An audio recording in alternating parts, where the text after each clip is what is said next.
এখন আসলাম 11 নম্বর স্পটে। এটা একটা পন্ড আছে এখানে। আমরা দুজন আটকে গেছি আমার এই ব্যাগ নিয়ে। আমরা এই যে হোমস্টে নিয়ে নিয়েছি এখানে, যেখানে মৌসুমী কেভ ছিল তার ঠিক পাশেই। ভ্যালি পেরিয়ে এখন আবার এগিয়ে যাচ্ছি চেরাপুঞ্জির দিকে। এখান থেকে মোটামুটি 25 কিলোমিটার দূর। আর ওয়েদার বারবার শুধু চেঞ্জ হচ্ছে, একবার রোদ, সাথে সাথে সাথে আবার অন্ধকার হয়ে যাচ্ছে। পেট্রোল পাম্প এখানে একদম প্রত্যেকটা জায়গায় পেট্রোল পাম্প। চেরাপুঞ্জি পৌঁছানোর আগের থেকেই দুদিকে শুধু রিসর্টের অ্যাডভার্টাইজমেন্ট বোর্ড লাগানো।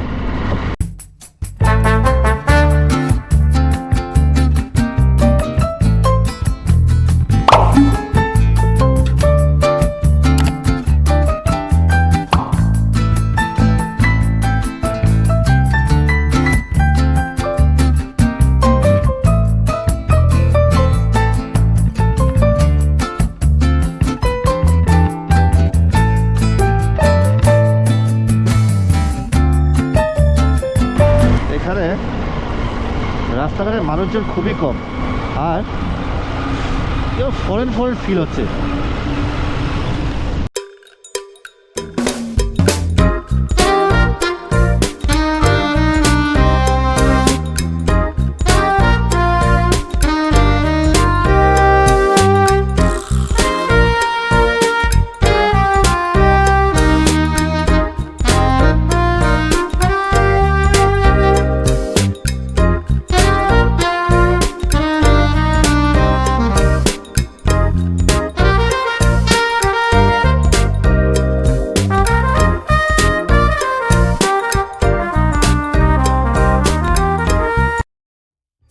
গার্ডেন অফ কেভস পৌঁছানোর জন্য আমাদেরকে চেরাপুঞ্জি পৌঁছানোর কিছুক্ষণ আগে একটি বাঁদিকে রাস্তা ধরতে হয়েছিল, যা 5 কিলোমিটার যাবার পর আমরা পৌঁছে গিয়েছিলাম গার্ডেন অফ কেভসে। এই রাস্তাটি গ্রামের মাঝখান দিয়ে যেতে হয়। রাস্তা প্রচণ্ড খারাপ, স্লিপ হয়ে যাচ্ছে। আর ছোট রাস্তা, খুব ছোট রাস্তা। হাত ব্যথা হয়ে গেল।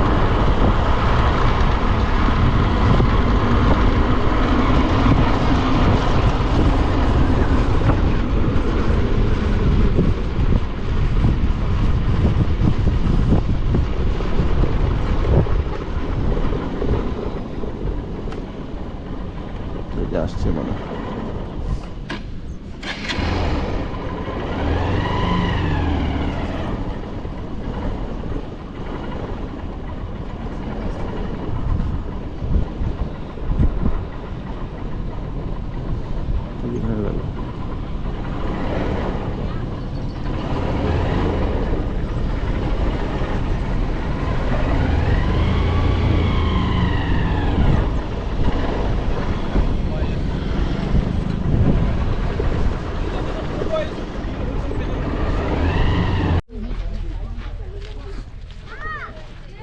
এখন চলে এসেছি গার্ডেন অফ কেভস, তার টিকিট কাউন্টার সামনে।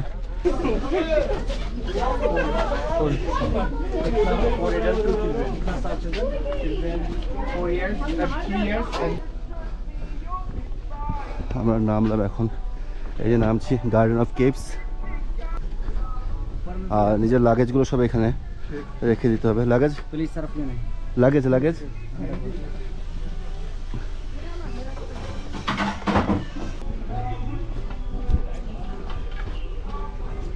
এই গার্ডেন অফ কেভসের স্টার্টিং এখান থেকে সিঁড়ি দিয়ে নেমে এদিকে যেতে হবে।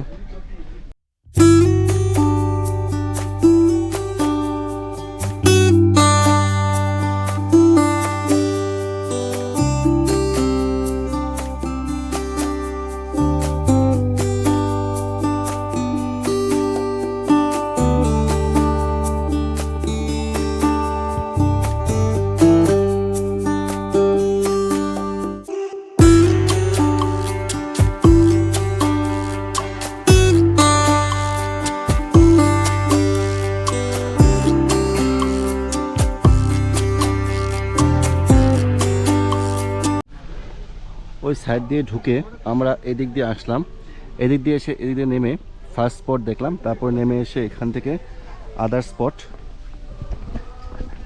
একটু আদার স্পট, তারপর এদিক দিয়ে এখন যাব, দেখি সামনে কি আছে, জানা নেই। আমাদের তাড়াতাড়ি করতে হবে, কারণ তাড়াতাড়ি যদি না করি তাহলে আবার আমাদেরকে চেরাপুঞ্জি পৌঁছতে দেরি হয়ে যায়। 5 কিলোমিটার মেইন রোড থেকে 5 কিলোমিটার আমরা ভিতরে ঢুকে এসেছি, আবার সেমভাবে 5 কিলোমিটার বেরিয়ে যেতে হবে। চলো তাড়াতাড়ি চলো। আমার গিন্নি নিজের ফটোশ্যুটে ব্যস্ত। स्पॉट नंबर 3, नंबर 2 तो हो गया, এখন number 3 number spot. Point number 3, number 4 right side. Oh, where is number point number 1 first? Number 1 open cave, 2 small waterfall upstairs. Okay. This is 3 and 4 right side. There's another cave. You have to go through the cave. ठीक, thank you. এটা 3 number spot. What means basket? Ramha means giant. So it's the basket of the giant. That giant is that other. এটা পুরো underground.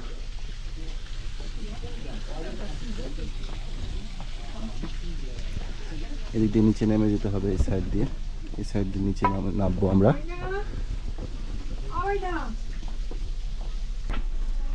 কাক ক্রেম বারডাং thyme নয়।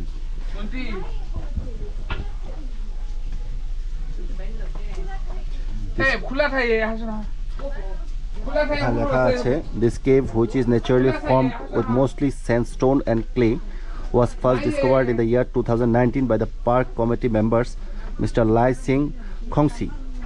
যত নিচে যাব অন্ধকার গুহা, ভিজা জলে খাবে, হ্যাঁ এগুলো পুরো ভিজা, জল পড়ছে।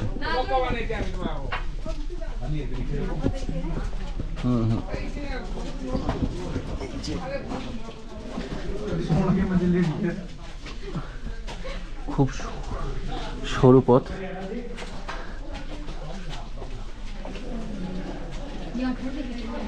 জীবনে প্রথম গুহায় ঢুকলে না, টিপ টিপ করে জল পড়ছে গুহা দিয়ে।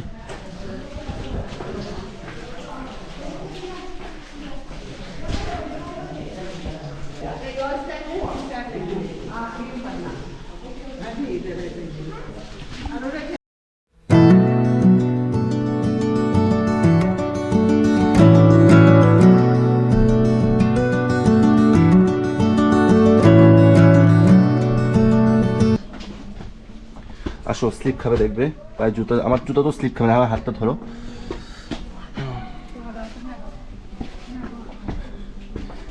এই সেই সিঁড়ি, এখান দিয়ে বেরিয়ে এক্সিট পয়েন্ট এটা।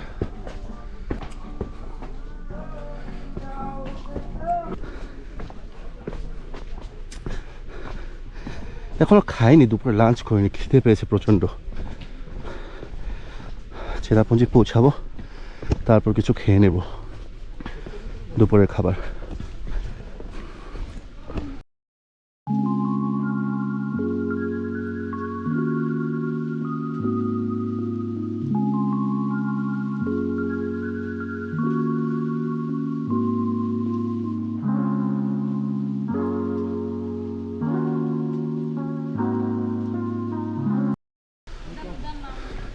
Spot number 6, কশুট উমলুয়াই। বৃষ্টির দিন ছাড়া এই ওয়াটারফলস দেখে কোনো লাভ নেই, কারণ বৃষ্টির দিনে ওয়াটারফলসের মধ্যে, ঝর্ণার মধ্যে প্রচুর পরিমাণে জল দেখতে পাওয়া যায়, আর ঝর্ণার সৌন্দর্য অনেক গুণ বেড়ে যায়। তাই ঝর্ণা দেখতে হলে কোনো পাহাড়ি জায়গায় বৃষ্টির সিজনে আসতে হয়।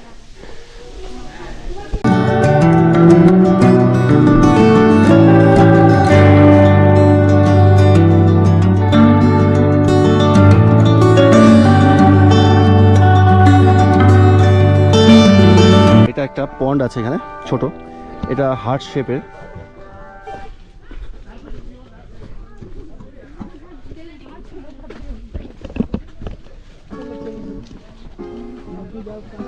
একদিকের হার্ট বড়, একদিকে ছোট।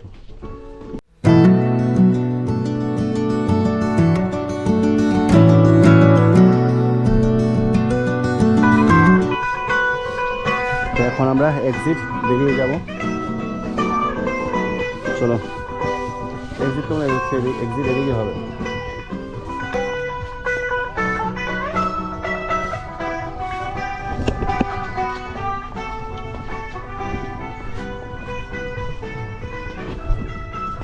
আসার সময় পুরো পরিষ্কার ছিল, আর এখন সব ধুল্লা ধুল্লা হয়ে গেয়া। এখন পৌঁছলাম আমরা শহরাতে, শহরাত থেকে পাশে সরা। আর এখন এখানে দুপুরে লাঞ্চ করব, তো লাঞ্চের জন্য এই রেস্টুরেন্টে থামলাম। এটাতে ইমোসোয়া হোমস্টে রেস্টুরেন্ট। লাঞ্চ করে এখান থেকে চেরাপুঞ্জির জন্য বেরিয়ে যাব। তো চলো এখন খাওয়া যাক। চলো, যে হোটেলে খেতে এসেছি খাওয়া হিসেবে খুবই ভালো। এখানে দিল আমাদেরকে ডাল, একটা সবজি, আর দুরকম চাটনি, আলু ভাজা, বেগুন ভাজা, আর ডিমের কারি নিলাম ফুলকপি দিয়ে। এগুলো আমাদের কাছে 180, আর রান্নাও খুব test.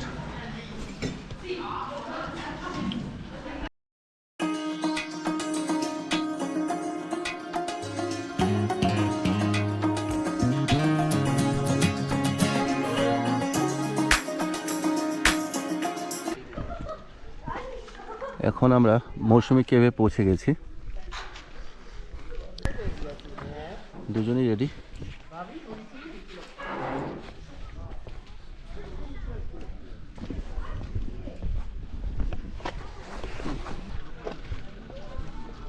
Welcome to Mousumi cave.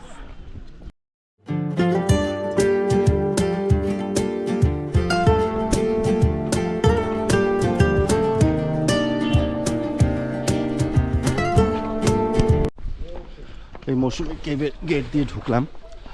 আমাদের টিকিট নিল 30 টাকা করে, একজনের, দুজনের 60 টাকা। আবার গেটম্যান বলল যে আমি লম্বা, আমাকে মাথাটা নিচে করে ঢোকার জন্য।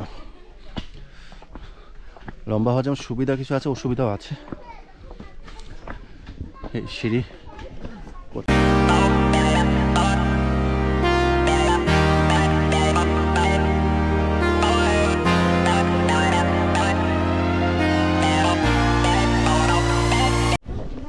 চলো।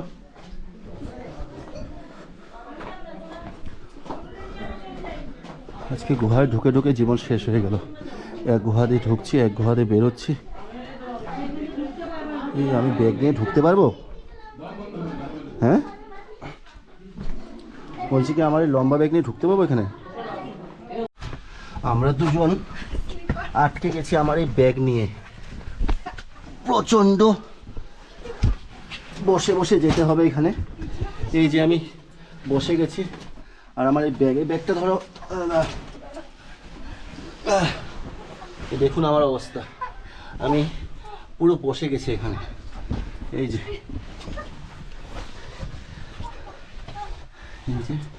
সাধনাও আটকে গেছে।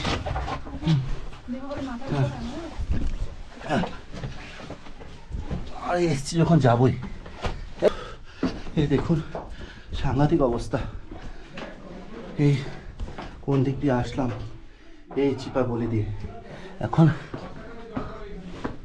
এদিক দিয়ে বেরোতে হবে।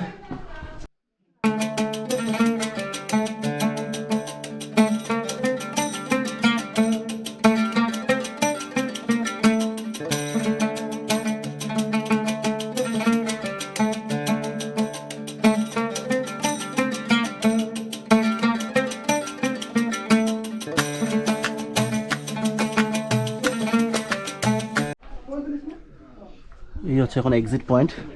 এদিক দিয়ে এখন বেরিয়ে যাব। এদিক দিয়ে আমার ব্যাগটাই বারবার আটকে যাচ্ছে, ব্যাগটা নিয়ে প্রবলেম।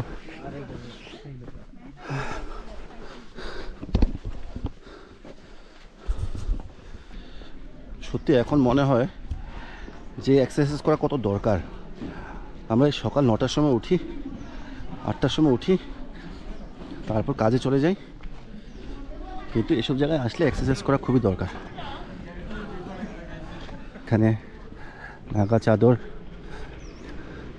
হ্যান্ডক্রাফট, অনেক কিছু আছে।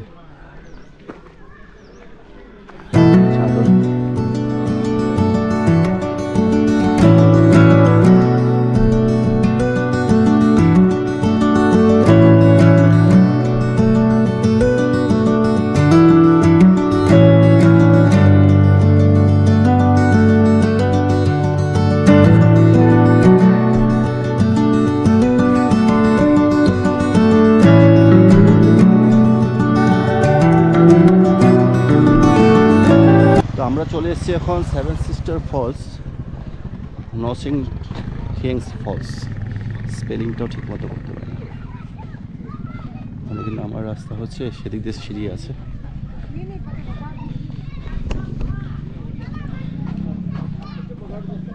এই যে এদিকে হচ্ছে ভিউ পয়েন্ট।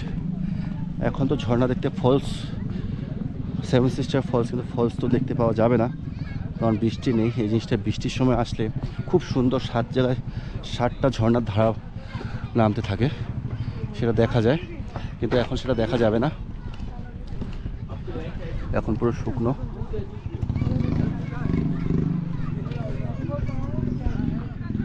এই যে এখান থেকে দেখা যাচ্ছে না, এখানে জল পড়ে দাগ হয়ে গেছে। বৃষ্টির সময় এখানে খুব সুন্দর ভিউ হয়।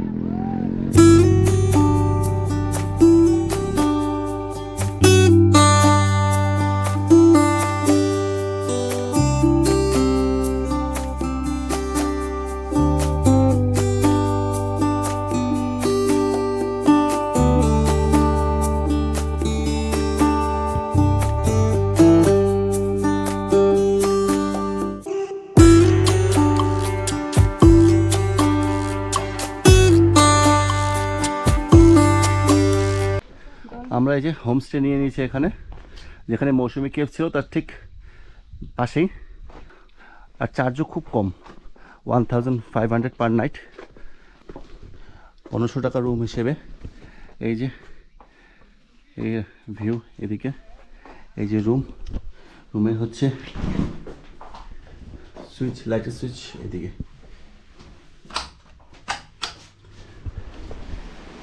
একটা ডাবল বেড, খুব পরিষ্কার পরিচ্ছন্ন এখানকার, যেটা প্রত্যেকটা রুমই পরিষ্কার। ডাবল বেডরুম আছে, যে ফ্যান লাগানো, লাইট, বাথরুম খুব পরিষ্কার পরিচ্ছন্ন, বেসিন আছে এখানে, গিজার আছে, গিজার চালু।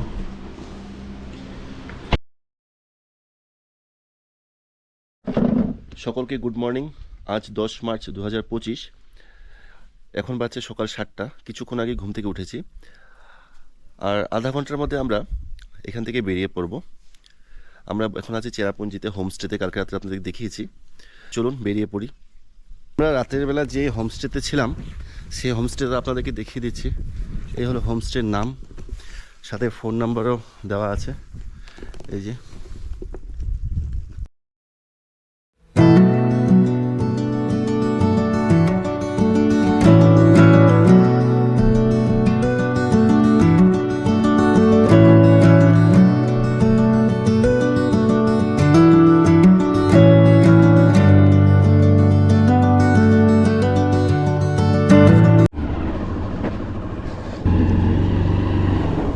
दीदी चलता है। हाँ बाय, थैंक यू। हाँ नेक्स्ट टाइम आएगा, आपके यहाँ पे आएगा, हम चलते हैं दीदी। আমরা বেরিয়ে পড়লাম এখন।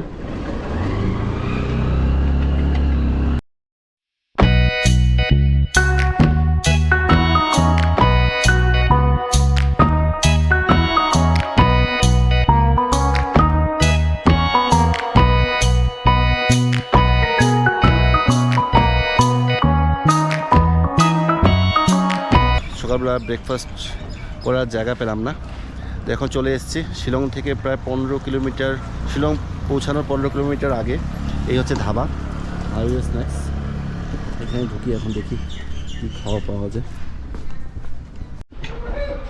জাস্ট এসে খাবার দিয়ে গেল। তো এটা হচ্ছে 130 টাকার খাবার, সবজি আর 2 পিস রুটি। আর এটা হচ্ছে 150 টাকার আলু পরোটা আর রাজমা, সাথে আচার আর পেঁয়াজ। এটা 150 টাকা ঠিক আছে, কিন্তু এই যে দুটো রুটির সাথে সবজিটা 130 টাকা একটু বেশিই পড়ে গেল। এখান থেকে আমাদের শিলং ঢোকার কথা ছিল, এখন আমাদের ব্রেকফাস্ট হয়ে গেল। এটা ঠিক ব্রেকফাস্ট না, ব্রেকফাস্ট আর লাঞ্চের মাঝামাঝি যে সময় হচ্ছে এখন সময় হলো 1টা, দুপুর 1টা।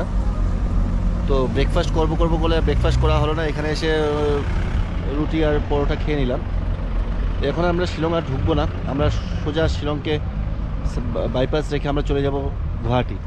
এখান থেকে গুয়াহাটি মোটামুটি 90 কিলোমিটার। গুয়াহাটি গিয়ে আজকে রাতে স্টে করব, তারপর সেখান থেকে ধুবড়ি। তো আজকের ব্লগ এখানেই শেষ করছি। সবাই ভালো থাকবেন, সুস্থ থাকবেন, আর আমার চ্যানেলটাকে অবশ্যই সাবস্ক্রাইব করবেন। চ্যানেলের নাম মনে রাখবেন, জয়ন্ত দ্য ট্রাভেল এক্সপ্লোরার।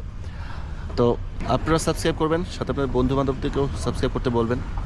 আপনারা সাবস্ক্রাইব করলে আমিও একটু উৎসাহ পাবো, এরপর আরও প্ল্যান করব অন্য জায়গায় যাওয়ার জন্য। তো থ্যাংক ইউ সো মাচ ভিডিওটা দেখার জন্য। Bye bye.